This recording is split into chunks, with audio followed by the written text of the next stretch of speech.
Anyone want to trade? She laughed, lifting her wine glass like it was a mic drop.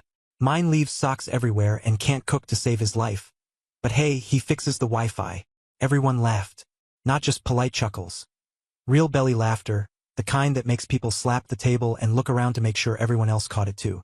Even Tom, her best friend's husband, gave her a wink. She basked in it. Karen always had timing. But the only one not laughing was me. I was sitting 2 seats away from her. Close enough to smell the Merlot she always bought on sale and claimed tasted just like Napa. Close enough to hear the smugness in her voice, the practiced nonchalance in the way she tossed her hair over her shoulder like she was auditioning for some midlife rom-com. I didn't blink. I didn't smile. I didn't scowl. I just put down my fork, looked at her, and said, flat as a spreadsheet, I've already filed the paperwork. That was the moment the room died. You ever hear a wine glass stop mid-clink? That sharp inhale someone takes right before they decide not to say what they were going to. That was the entire dining room. Everyone froze. Someone coughed. I think it was Marianne. Poor thing always hated tension. Karen? She blinked. Then she laughed. Too loud. Okay, you got me. He wins. Guess we're trading jokes now. Silence. I didn't laugh. Didn't crack a smile. I just folded my napkin, stood, and looked around the table.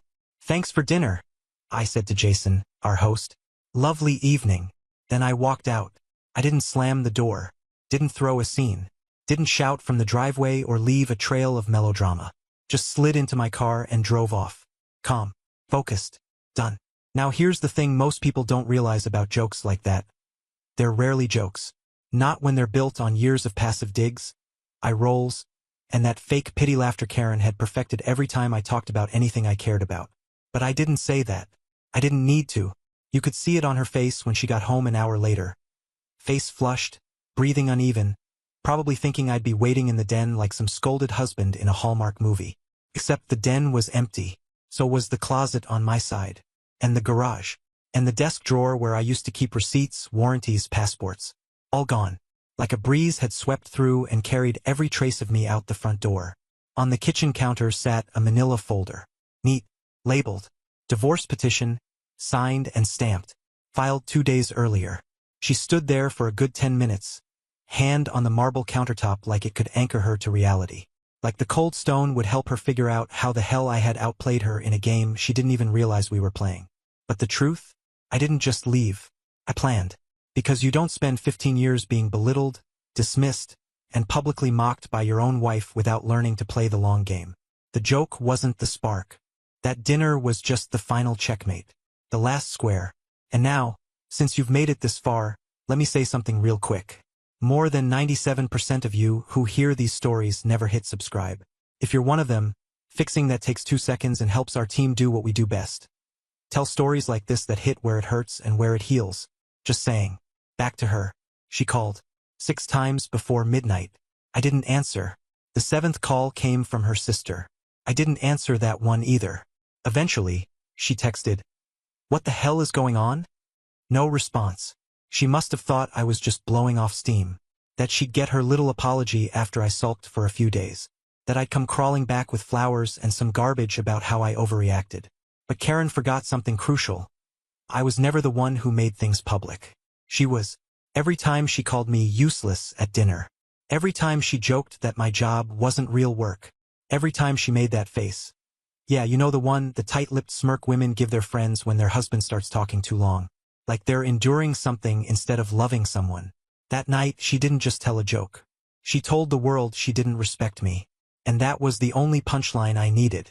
Karen sprinted out of Jason's house like she was chasing a child into traffic. Her heels clacked on the driveway, her dress fluttering awkwardly in the cold air as she squinted into the night. My taillights were already disappearing down the street. She didn't even make it to the sidewalk before the neighbor's porch lights flicked on. Drawn like moths to the scent of drama. She stood there, breathless, confused, not used to being the one left behind. Karen doesn't chase. Karen gets chased. At least that's what she's always believed. Back inside, she muttered something about a misunderstanding to the other guests. Said I had a rough day. Tried to smile, but her lip twitched when someone asked if I was serious. She mumbled an excuse and left 10 minutes later, forgetting her jacket on the back of the chair. That's how rattled she was. When she walked through the front door of our house, the first thing she noticed was the quiet. Not the peaceful kind. Not the end of a good day kind. No, this was a vacuum. A stillness that sucked the warmth out of the walls. Her heels echoed on the hardwood as she called out my name. Mark! No answer. The hallway lights were on, but only the ones I always left on for her. Habit. Old habits, apparently, die cleaner than expected. She walked into the bedroom, confused at first, then paused, stared. Half the closet was gone. No mess. No suitcase in the middle of the floor. Just clean, empty hangers on one side, and her chaotic splash of cardigans and Target dresses on the other. The familiar scent of my cologne was fainter already. The bathroom cabinet told the same story. My shaving kit, gone. Toothbrush, gone. Razor, gone. Even the Tylenol I always bought because she swore the store brand gave her headaches. All of it like I'd never been there. She moved to the kitchen. Maybe I left a note. Maybe I was staying at my brother's. Or my mother's. Maybe this was a dramatic point she could fix with a bottle of wine and some dramatic apology intimacy. Then she saw it. The manila folder. Sitting dead center on the granite countertop, like a crime scene prop. Her name typed neatly on the front. Karen L. Whitmore, personal. She opened it like it might contain a ransom demand. Inside were 3 sheets of paper. Divorce petition. Filed 2 days ago. Signed. Stamped. Grounds. Irreconcilable differences. Attached. Pre-prepared asset division schedule. Separate legal rep listed for me. I'd already retained counsel. Efficient. Cold. Professional. She sank onto the kitchen stool, still in her gala dress. The zipper dug into her ribs. She didn't notice. It wasn't just that I left. It was how I left. No fight. No slam doors. No shouting. No dramatic accusations. Just clean, surgical detachment. The kind of exit that says, I've been thinking about this far longer than you have. The kind of exit that removes your power by refusing to acknowledge you're owed a conversation. She texted me, Mark, what the hell is this? No reply. She sent another. Come home and talk to me. But I was already somewhere else. Not just physically, mentally, emotionally, spiritually gone. She tried calling. Straight to voicemail. Not even the satisfying ring that gives you the illusion they might pick up. Just cold digital rejection. She wandered into the study, hoping maybe I'd left my laptop. It was gone. So was the safe. Actually, no, not gone. The safe was open, empty. Every document we ever stored, birth certificates, tax returns, passports, insurance policies, mine were gone. Hers were still there. I wasn't hiding from her. I was removing myself. That realization hit her harder than anything else. She wasn't being punished. She was being excluded. And in a weird way that cut deeper. Because punishment still implies a connection. Anger still requires care. But this was indifference weaponized. She sat there for hours, just staring at the folder, thinking, no doubt, that this had to be a scare tactic. Some elaborate overreaction to a harmless joke. But somewhere in the back of her mind, under the panic and denial and ego, she knew the truth. I hadn't just reacted. I'd prepared. She opened the fridge out of habit. The leftover tie she liked was still there. My meal prep containers? Gone. Clean shelf. She sat back down, looked at her wedding ring, fiddled with it like she could rewind the night by spinning it backward. But it wasn't magic. It was just gold. And like everything else I left behind, it didn't matter anymore. Not to me. The next morning, Karen woke up in the same dress she wore to dinner. Her mascara had left a sharp smudge across her pillowcase, like a black slash from a censor's pen. She reached instinctively for her phone and dialed my number. Twice, back to back. Straight to voicemail both times. No ring. No delay. Just the deadpan woman's voice. The number you have dialed is unavailable at this time. She stared at the phone like it might apologize. Didn't. She checked my email next. We had a shared inbox for house projects, travel plans, subscription reminders. When she tried to log in, it kicked her out. Password changed. Recovery email removed. She tried my personal email, same result. She opened her laptop and clicked through our shared Dropbox. The files were still there. House deeds, wedding photos, travel itineraries, but a new folder had appeared at the bottom. Archived on SRMW. She clicked. Empty. Her hands started shaking. It wasn't panic yet. Not full-blown. It was confusion. Mild disorientation. Like when you stand up too fast and your vision swims. She wasn't afraid. Not yet. Karen doesn't get afraid. She gets annoyed. She gets outraged. But that morning, she was just lost. She got dressed like she was going into battle. Crisp blazer, jeans, not a hair out of place. She even applied concealer. Like the courthouse stamp on that divorce petition might fade under enough foundation. Her first stop, my office. Or what used to be my office. She marched into the downtown building, head high, jaw set. Marcia at the front desk barely looked up. Karen approached with the smile she always used on service workers. A thin veneer of friendliness wrapped around veiled superiority. "Hi. I'm here to see Mark Whitmore." Marcia paused. "Oh, he's no longer with us." Karen blinked. "Since when?" Marcia checked a calendar that didn't need checking. "He resigned. Last Monday." Karen felt a chill move up her spine. "He didn't say anything to me." Marcia gave her a look that said not my problem and returned to her emails. Karen stood there a moment longer, then turned and walked out, muttering under her breath. In the parking lot, she checked their joint bank account from her phone. Her fingers hesitated on the login screen. She hadn't checked it in weeks. There was always enough. Always had been. The balance read $134.22. A moment passed before it registered. Not zero. Not frozen. Just emptied. Legally. A clean sweep, followed by a quiet exit. My direct deposit was long gone, of course, diverted to a different account 2 weeks ago. One she couldn't access. One she didn't even know existed. Because she'd never asked. Because Karen assumed I'd always be there. Always loyal. Always predictable.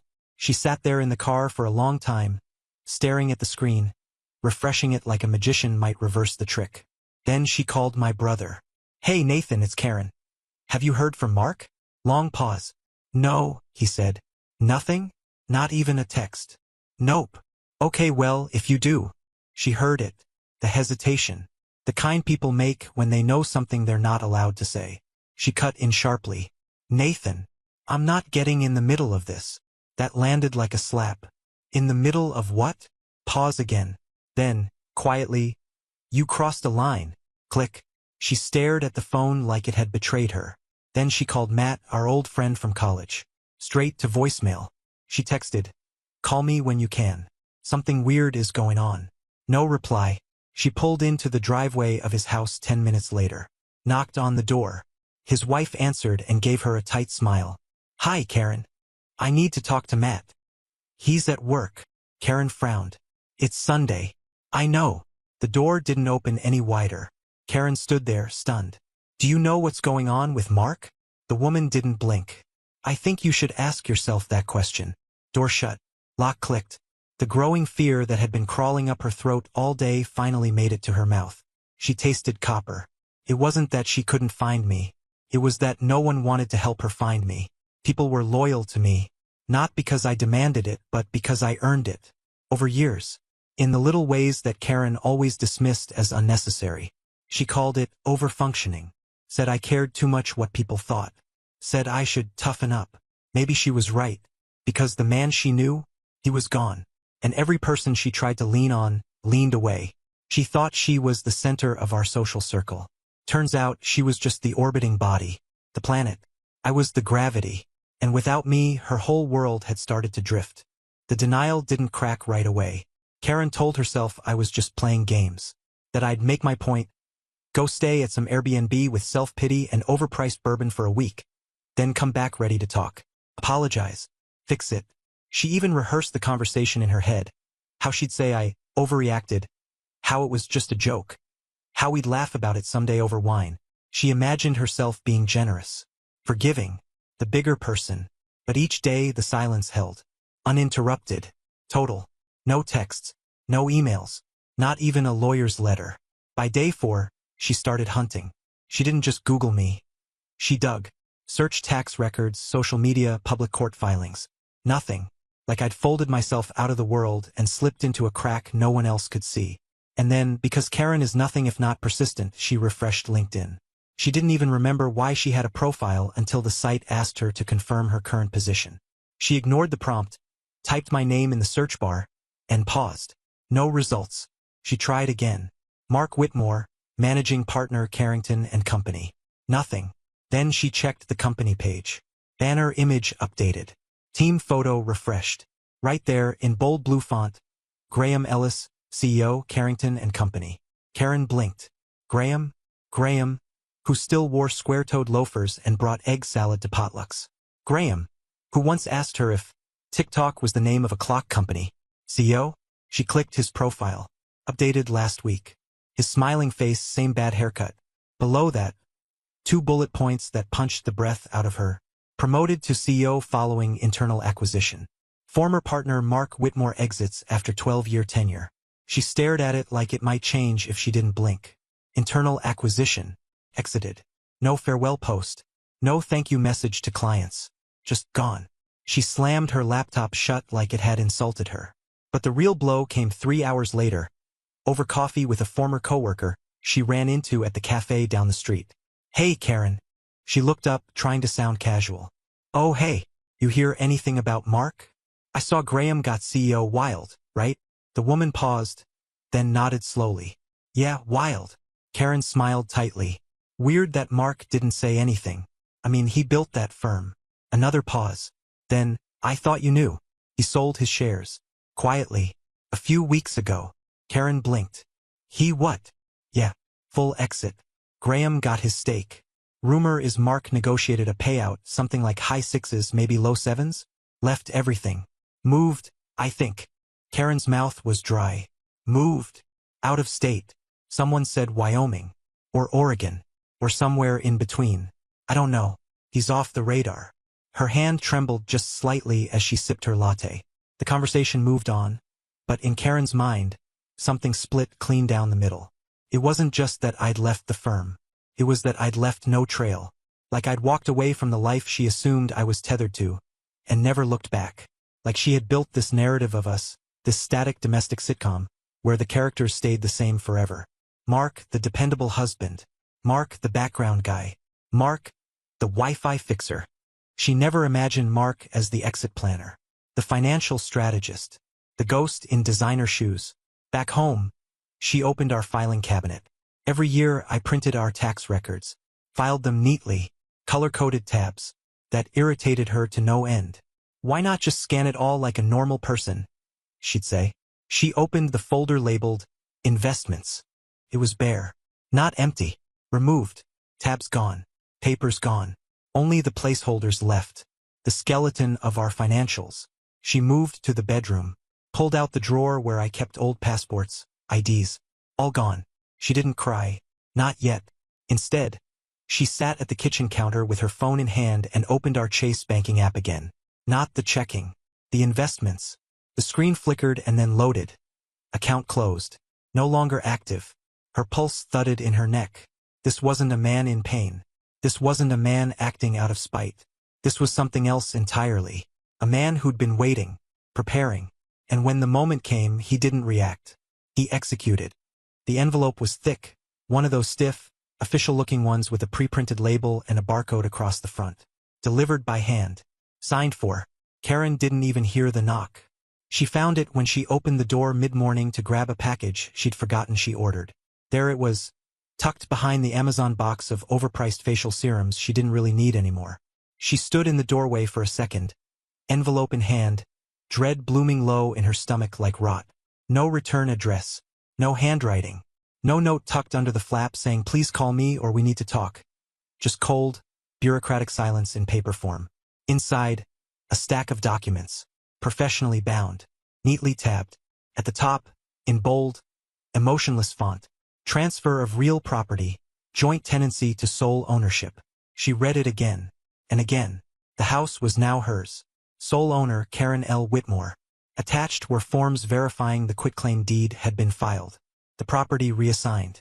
Mortgage transfer authorization enclosed. Along with documents confirming the utility accounts, HOA fees, and property tax notices had been updated to reflect a single name. Her name. No note. No post-it with a snide remark. Not even a good luck. Just a calculated wall of ink and legalese that said, in essence, it's all yours. Every brick, every bill, every broken pipe. Enjoy. First she laughed. Short, bitter, and high-pitched. Of course he'd do this. Mark always was the king of silent theatrics. She told herself it was petty, passive-aggressive, a last-ditch flex to feel in control. But that laugh didn't last long. Because as she flipped through the pages, she realized something chilling. This wasn't a power move. It was an exit strategy. He wasn't punishing her. He was cutting the cord. Karen's mind flashed through the implications. The mortgage, wasn't it $3,200 a month? And hadn't the insurance just gone up after the basement leak? And wasn't the furnace due for servicing in winter? And wasn't there still that outstanding assessment from the HOA about the retaining wall? She walked over to the sink, set the packet down, and stared out the kitchen window. The yard needed mowing. The gutters were full. The garage door opener had been glitching since April. Mark used to fix all of that, quietly, without asking, while she was watching Netflix in bed, or out at brunch complaining about how emotionally unavailable he was. She used to joke that he was more appliance than man. Turns out, he'd been the only thing keeping the house from falling apart. She picked up the documents again, flipping through them faster now. Each page felt heavier than the last. It wasn't just a house. It was a load, and he'd handed it to her with the same indifference you might give someone a shopping list. She thought about calling the lawyer listed on the cover sheet. Then she realized she couldn't. Not without opening the floodgate. Not without admitting this wasn't a glitch. It was a design. And she was the one still standing in the blueprint. She grabbed her phone and opened her calendar. All those little recurring events. Mark, trash day. Mark, property tax reminder. Mark, sprinklers. She had never changed them. They just sat there like ghosts. She hit delete, one after the other. Then she sat down on the edge of the bed, the side he used to sleep on, and pulled the documents into her lap. Her fingers hovered over the line that said owner signature required. It was blank, not because he'd forgotten, but because that signature was hers to give now. He'd left her everything, on paper, but in reality, he'd left nothing. No leverage, no connection, no door cracked open for reconciliation. He wasn't trying to win. He wasn't trying to prove a point. He was simply done. She stood up and walked through the house, his house now her house, suddenly aware of how cavernous it felt. Every room echoed. The floor creaked differently. The fridge hummed louder. She noticed the bulb in the hallway was flickering, the same one he used to change without being asked. She reached up, stood on a chair, and tried to unscrew it. Her nails snapped. The bulb wouldn't budge. She climbed down slowly, staring up at the dimming light. It flickered once more, then went dark. And for the first time, Karen understood what it meant to be left holding the baggage, and to realize it was all hers now by design. The invitation came folded inside a thick cream envelope, the kind only old money institutions still bother with. Gold-embossed lettering. That obnoxious serif font charities use when they're asking for absurd amounts of money while pretending to care about the environment. Karen nearly threw it away, assuming it was just another desperate bid for attention from the social circles she'd drifted from since the divorce that wasn't technically final. But then she read the event name, the Whitmore Garden Gala, an annual fundraiser they used to attend together, hosted by the same board that once gave her a plaque for community elegance and influence, whatever that meant. It had been his idea to get involved in the first place. Mark always believed philanthropy was about showing up, not just writing checks. And Karen? She believed it was about getting your picture taken between the local anchorwoman and the city comptroller's wife. She RSVP'd out of something she told herself was curiosity, but really, it was hunger. Hunger for answers, for attention, maybe for closure. She arrived late, intentionally, the kind of late that says, yes, I'm important enough to miss cocktails but necessary enough to arrive before dessert. Her dress was a deep navy, almost black, elegant, expensive. She'd bought it on credit 2 days before. It still had the scent of new silk and the guilt of an impulse. She stepped into the ballroom like a woman entering her kingdom after exile. People noticed. Not many. Not right away. But enough. Small nods. 2 polite hellos. 1 too long stare from a man she used to flirt with before she got bored of his startup talk. Then the MC tapped the mic. And now we'd like to recognize a generous anonymous donation that will fund the Whitmore Scholarship through the next decade. A truly extraordinary gesture from a returning friend of the foundation. Scattered applause. Karen's hands froze mid-clap. Anonymous? Her eyes scanned the room, slow and deliberate. until they landed on a cluster near the back wall. A knot of men, well-dressed, well-fed, the kind who talk quietly but sign loudly. Real estate developers, bankers, one woman, tall and sharp like a skyline. And in the center of them, smiling, nodding, casually holding a glass of scotch like it weighed nothing, Mark, or someone who looked like him. The hair was shorter, neater, a beard now well-kept, deliberate. The suit, not the safe blues and grays he used to wear. Midnight black, no tie, just enough rebellion to say, I don't work for anyone anymore. Her heart surged. Without thinking, she moved toward him, heels whispering across the marble floor, the scent of orchids and expensive cologne tangling in her nose. She was 10 feet away when the wall appeared. Not literal, just two men. Security. They didn't shout, didn't touch her. One simply stepped in, polite but firm. Ma'am, this section is restricted. Karen blinked. I'm just trying to speak to. Restricted, he repeated, not unkindly. She looked past him. Mark hadn't even turned around. He was laughing at something someone said. Laughing. That sound she hadn't heard in months. Years, maybe. And not the tight, strained laugh she used to summon from him with her jokes. But something loose, confident, whole. She took a half-step forward. The second man stepped in sync. No threats, just trained precision. She could feel the stares behind her. A woman trying to talk to a man who didn't want to be spoken to. A woman stopped at the velvet line. Not because she was a threat, but because she didn't belong. She stepped back, smoothed her dress, tried to blink the sting out of her eyes before it ruined her makeup. As she turned, one of the security men quietly added. He asked not to be approached. The floor shifted beneath her then. He hadn't just left. He'd removed her. She walked to the edge of the ballroom, toward the hallway with the restroom signs. Locked herself in the empty powder room and stared at the mirror. The lights were brutal. Every detail of her face, the creases around her eyes, the tightness at the corners of her mouth, the effort, was on display. She wasn't the woman who used to run rooms like this. Not anymore. And he wasn't the man who stood beside her. He was the man who now operated in rooms where she needed clearance. Where her name was no longer currency. Where his laughter didn't include her anymore. She wanted to scream. Instead, she washed her hands, reapplied lipstick, and walked out of the powder room with her chin up and heart pounding like a closing door. Back in the ballroom, Mark was gone. No trace, just a name in a speech, an empty scotch glass, and the unmistakable feeling that she'd become a ghost in his world. And he had already started over. Without her. Without a word. Her shoes hit the tile too hard as she came through the front door, the kind of uneven, agitated rhythm that made the dog flinch, if the dog were still there. But he'd taken Baxter too. Quietly.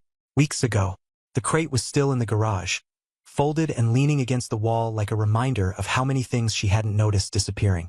Karen tossed her clutch onto the counter, missed, let it fall to the floor with a slap. She didn't bend down to pick it up. Her fingers went to the back of her neck, pressing hard into the muscles like pressure could reset the night, drag it back before security stepped in. Before she stood like some unwelcome ex-wife in heels too expensive for rejection. She poured a glass of wine, her third for the evening, and sat on the edge of the couch, staring into the dark living room. Every surface gleamed like a showroom. Too clean, too still, not lived in, managed. The house had become a monument to absence. Every item still hers. Every square foot empty in ways she couldn't vacuum away. Her phone buzzed on the glass table. She grabbed it instinctively, assuming it was Anna or Elise, maybe Marion texting some platitude like, "You looked great tonight," or "He looked like hell without you." Both lies designed to keep her from breaking the wine glass against the nearest wall. But it wasn't them. No contact name. Just a number. Not familiar. And the message. Tell them the trade offer still stands. Might take it this time. Her mouth went dry. Wine suddenly tasted like vinegar. She read it again. And again. Trade offer. Trade. Her own words, from that night, thrown back like a dart to the center of her spine. Anyone want to trade? She had said it with wine on her breath and sarcasm in her voice. Laughed. Expected him to laugh too. He hadn't. And now, months later, after she'd been locked out, cut off, publicly frozen and personally discarded, he sends this. No anger. No insults. Just the echo. Echoes are crueler than shouting. Echoes mean you remember. That you waited to repeat it. She stared at the screen, thumb hovering over the reply bar. What is this supposed to mean? You're being childish. We need to talk. She started typing all three, deleting each one halfway. Finally she wrote, Mark, don't do this. But when she hit send, error. Message failed to send. She hit info on the number. Blocked from reply. No contact available. Number untraceable. Disconnected. Gone. She sat there, staring at the text, until her eyes blurred and her shoulders slumped. Because it wasn't just the message that landed. It was the fact that he knew she'd be alone tonight. Knew she'd be watching. Knew she'd see him at that gala, unable to reach him, and then return home to an empty house thinking maybe, just maybe, there was a door still cracked. And then he closed it. With one sentence. She wasn't angry. Not this time. She felt something else entirely. Shame. The bitter kind. The kind that doesn't come from what someone does to you, but from what you realize you did to yourself. She tried to sleep. Couldn't. Walked the halls instead. Every photo frame in the hallway was still full of smiles. Vacations, anniversaries, that one picture from Mexico where he had his arm around her waist like she was something worth protecting. She took that frame down. Not to throw it. Just to turn it face down on the side table. Then another. And another. By sunrise, the hallway looked like a gallery after the show's been taken down. Just shadows where things used to be. The envelope was too nice. Karen stared at it on the dining table like it might explode. Heavy cardstock. Handwritten calligraphy, real ink. Not printed. No return address. But the wax seal stamped with a simple W made her heart thud once. Sharply. She broke it open with the corner of a steak knife. Careful not to tear it. Not really sure why. Inside. You are cordially invited to the inaugural Founders Circle dinner. One guest. Business formal. Location. The Orlin Atrium. 7 p.m. sharp. No sender listed. Just a crisp RSVP deadline and a gold foil logo at the bottom. A minimalist triangle with a single at the center. She'd seen that logo before. Years ago, late at night, when Mark had pulled out a napkin and drawn it while talking about some long-shot dream he had. A private capital group. Real estate, renewable energy, infrastructure. He called it a sandbox for grown-ups with a conscience. She had laughed. Told him he was too soft for the sharks. Said he should stick to spreadsheets. Now the logo was embossed on $12 paper. She Googled the venue, Orlin Atrium, glass walls, rooftop gardens, private elevators, exclusive to members and million-dollar donors only. Karen didn't RSVP. Not right away. She told herself it was a mistake. A fluke. Maybe someone else invited her, trying to pull her back into relevance. But the night before the deadline, she caved. Clicked the QR code. Entered her name. Not Whitmore. Karen Langley, her maiden name. The one on her driver's license, her passport, the one she'd stopped using 18 years ago. The automated response read, confirmed. One seat. Spectator. She stared at the word for a long time. Spectator. Not attendee. Not guest. Not participant. Like she was being invited to watch something, not join it. That Friday, she dressed with surgical precision. Sleek black gown. Hair pinned up. Earrings he once bought her in Prague. Back when she still said thank you for things. Lipstick one shade darker than her usual, like armor.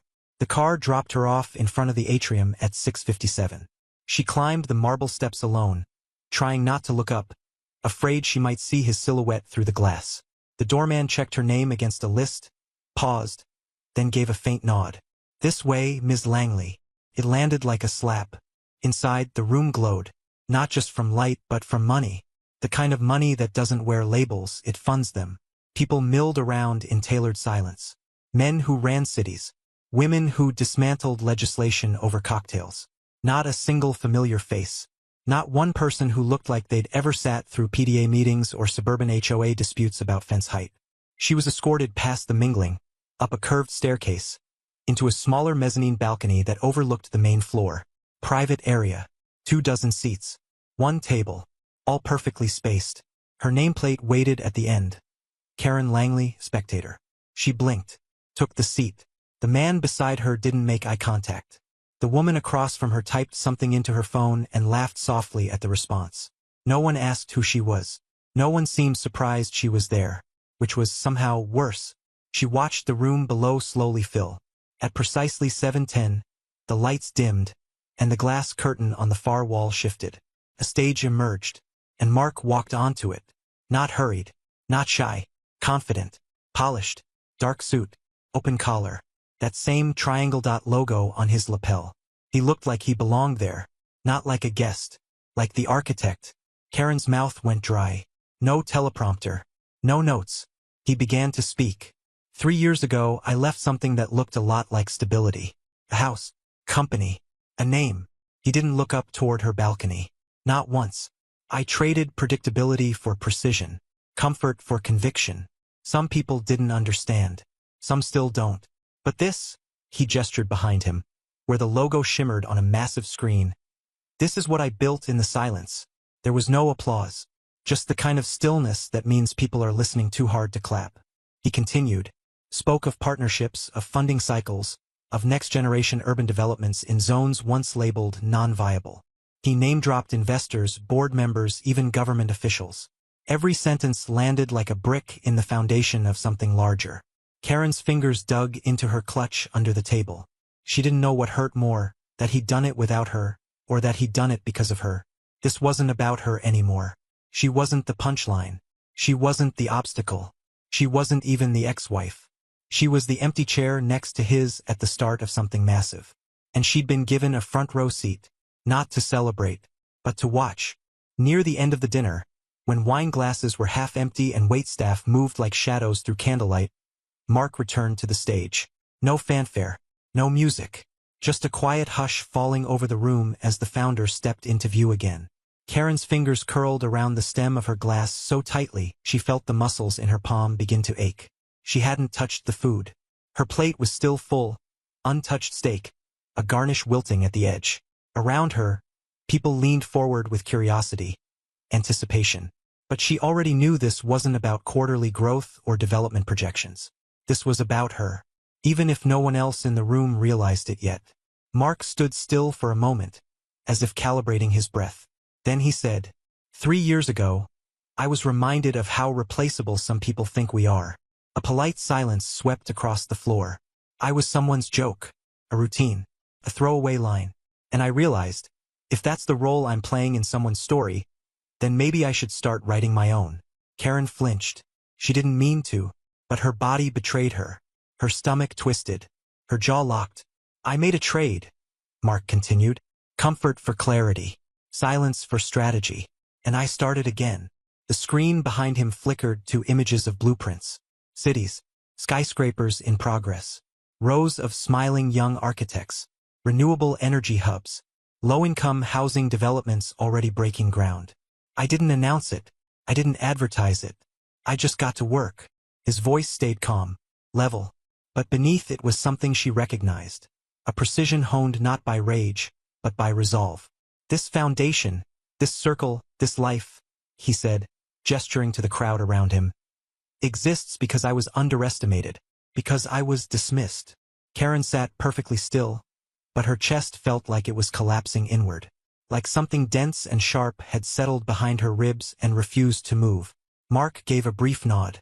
So to anyone in this room who's ever been called invisible, forgettable, replaceable, don't correct them. Just show them. Applause. Not wild. Not performative. Just steady. Real. And still, he never looked up. Never once scanned the upper balcony. Never acknowledged the woman sitting frozen behind a name card that read, Spectator. Then, the moment that broke the silence. A voice. Maybe from the press table below, maybe from a shareholder near the front, called out casually, Hey, is that your wife? A light-hearted question. A wink of familiarity. Mark's reply came without pause, without venom, without even the decency of hesitation. I don't have one. The laughter that followed was light, polite. No one understood what they'd just witnessed. But Karen did. She didn't move, didn't breathe, because in that one sentence he didn't just deny her. He erased her. Not angrily, not vengefully, just factually. Like you'd say I don't own a cat or I don't eat gluten. She stood up too fast. Her chair screeched slightly behind her. Couple heads turned. She managed a tight smile, muttered something about needing air, and stepped out of the mezzanine. The hallway was empty. She pressed her back against the wall and let her body slide to the floor. It wasn't the insult. It was the truth of it. She had once mocked him with a joke meant to get a laugh at his expense. And he had answered not with rage, but with removal. The worst part? She hadn't even realized when the moment happened. When he stopped being her husband and became something else. Something untouchable. Something done with her. She stared at the floor. The guilt bloomed first, dark and familiar. But then something colder crept in. Finality. She hadn't just lost him. She had been cut out of the version of his life that now mattered. Not an asterisk. Not a footnote. Not even a name. Just gone. The valet was pulling up his car as she caught sight of him across the lot, just beyond the warm amber lights of the atrium entrance. The rest of the guests had thinned out. Chauffeurs waiting, low murmurs echoing beneath expensive laughter. Karen moved fast, heels clicking against the stone path, her clutch clutched like a lifeline. She didn't think, didn't plan. She just moved. Like if she hesitated, he might evaporate again into that new, untouchable orbit he'd built. Mark! He turned, slowly. No surprise on his face. Just calm recognition. Like he'd already predicted this exact moment and had been politely waiting for her to arrive in it. She stopped a few feet from him, close enough to see the lines on his face. The softness in his eyes that had somehow hardened into something else. Not bitterness. Not anger. Just finality. You were my husband. It wasn't a question. It wasn't an accusation. It was all she had left. A broken fact spoken into cold air. Mark tilted his head, hands casually tucked into his coat pockets. I was, he said evenly. And then you joked about trading me. She winced, visibly, like the words had teeth. I didn't mean it. You meant it enough to say it in front of everyone. Her voice dropped. It was just a joke. He looked at her like a doctor might look at a patient describing a symptom too late. Not cruel. Not triumphant. Just disappointed. Tired. He nodded once. So was mine. She blinked. What? He took a step closer, not threatening but definitive. His voice didn't rise. It didn't shake. The difference is mine had follow-through. The valet arrived. A sleek black sedan. One she didn't recognize. The license plate clean. New state. New life. He gave a small nod to the driver, then turned back to her one last time. Good night, Karen. That was it. No speech. No closure. No tearful hug. No maybe someday. Just good night. He slid into the car. The door shut with a soft click. She didn't say anything. Couldn't. Her mouth was open slightly, like the words were still loading, still buffering through the shock. The car pulled away. And this time she didn't chase it. She stood under the parking lot lights, alone in her $1,000 gown, watching the tail lights fade into the dark, until they were gone. Gone like the man she once laughed at instead of with. Gone like the life she thought she controlled. Gone like the joke that never